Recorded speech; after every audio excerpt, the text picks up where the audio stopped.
बिस्मिल्लाहिर्रहमानिर्रहीम। आज जो वीडियो मैं आपके साथ शेयर करने वाला हूँ यह है बोंग पाई की वीडियो। ये बोंग पाई किस तरीके से पेशावर में बनाए जाते हैं, चलिए चलते हैं अपनी वीडियो की जानिब। अभी तक जिन भाइयों जिन बहनों ने मेरे चैनल को सब्सक्राइब नहीं किया, लाइक नहीं किया, शेयर नहीं किया, तो काइंडली उनसे दरख्वास्त है कि प्लीज़ मेरे चैनल को लाइक, शेयर और सब्सक्राइब ज़रूर कीजिएगा। शुक्रिया। बिस्मिल्लाहिर्रहमानिर्रहीम। अच्छा जी, ये हमारे पास जी पावे पड़े हुए हैं। इसको अच्छी तरीके से मैंने धो लिया है, थोड़ा सा मैंने रोस्ट कर लिया है। और ये है हमारे पास थोड़ी सी मछली का गोश्त, थोड़ा सा हड्डी।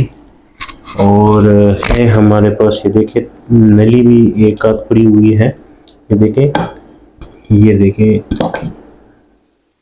ये है मछली का गोश्त। ठीक है जी, पहले 1 घंटा हम लोग ये पकाएंगे। अच्छा जी, देखिए मैंने हड्डियां सेट कर ली हैं। देखिए नली थोड़े से ऊपर की तरफ मुंह करके मैंने रखी हुई है ताकि नली इसके अंदर वो ना हो, मेल्ट ना हो। ठीक है जी, अब एक जग मैंने इसमें पानी डाल दिया है। जो थोड़ा सा कम नज़र आ रहा है मैं थोड़ा सा और डालूंगा। अच्छा ये देखिए, थोड़ा सा पानी मैंने इसमें और शामिल कर लिया है। ठीक है जी, अब 1 घंटा मैं इसको प्रेशर दूंगा। बिस्मिल्लाहिर्रहमानिर्रहीम। 1 घंटे बाद मैंने इसमें देखें घी डाला है।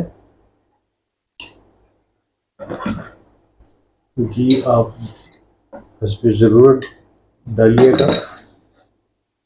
मुझे तकरीबन इसमें 200 ग्राम घी चाहिए था, तो मैंने 200 ग्राम घी इसमें डाल दिया है। अब ये है मेरे पास धनिया, कुटा हुआ धनिया है। ये है मेरे पास नमक। नमक आप हस्बे ज़ायका रखें। ये है मेरे पास ये लाल मिर्च पाउडर।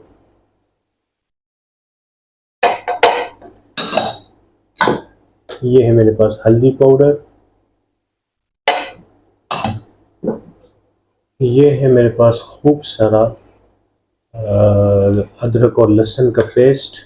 ये आपने कोशिश करनी है कि ये आप थोड़ा सा ज़्यादा रखें। अब आखिर में जो चीज़ इसमें जाएगी ये है, देखें, मछली का गोश्त। ये है नली, जो मैंने आपको कहा था कि मैं इसमें थोड़ी सी हड्डियाँ भी शामिल करूँगा। तो ये देखिए जी, ये गोडे की हड्डी है, ये है पसली की एक हड्डी। तो ये भी इसमें मैंने डाल दी है। अब एक मरतबा मैं इसको इसमें डिप कर लूँगा और इसको दोबारा चूल्हे पे रख दूँगा, तकरीबन पौने पौने घंटे से लेकर 1 घंटे तक। बिस्मिल्लाहिर्रहमानिर्रहीम। अच्छा ये देखें जी, तैयार हो गए हैं जी हमारे बीफ पाए।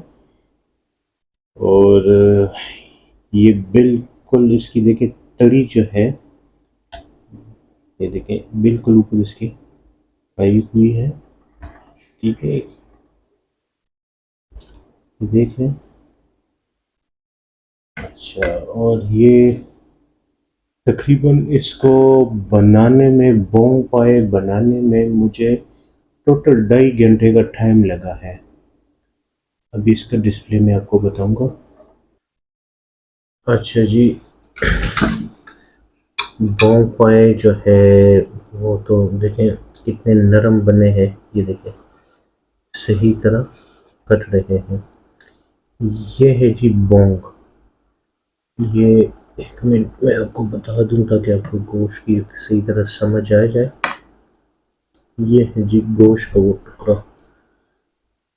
ठीक है जी, हमारे पावे एकदम ज़बरदस्त बने हैं। ये देखें गोश्त इसका भी, ये देखें थोड़ा सा रिस्की है लेकिन बहरहाल मैं आपको बता रहा हूँ। लेकिन गोश्त भी हमारा अच्छी तरीके से गला हुआ है। ठीक है,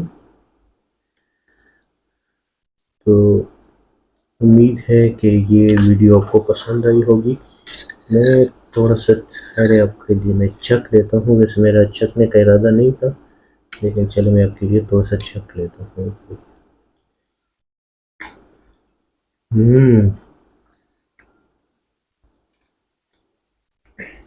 माशाल्लाह, बहुत मज़े के।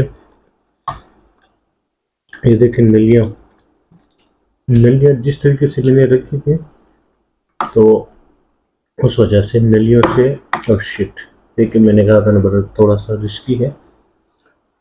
नलियों में अभी तक गूदा मौजूद है। बस इसको पकाते वक्त हिलाएं नहीं, तो नलियाँ जो है अपनी जगह से नहीं हिलेंगी। तो उम्मीद है कि आपको ये वीडियो पसंद आई होगी। मेरी और वीडियोस की तरह अगर वीडियो आपको पसंद आई है तो इसको लाइक करें, शेयर करें फ्रेंड्स एंड फैमिली मेम्बर्स के साथ, और कमेंट्स में अपनी राय से ज़रूर आगाह कीजिएगा। और एक रिक्वेस्ट कि प्लीज़ मेरे चैनल को ज़्यादा से ज़्यादा शेयर करें, क्योंकि काफ़ी वक्त से मैं यूट्यूब पे अपनी वीडियोस में डाल रहा हूँ, लेकिन अभी तक मुझे कोई कामयाबी हासिल नहीं हुई। तो मिलते हैं एक और वीडियो के साथ। वस्सलाम।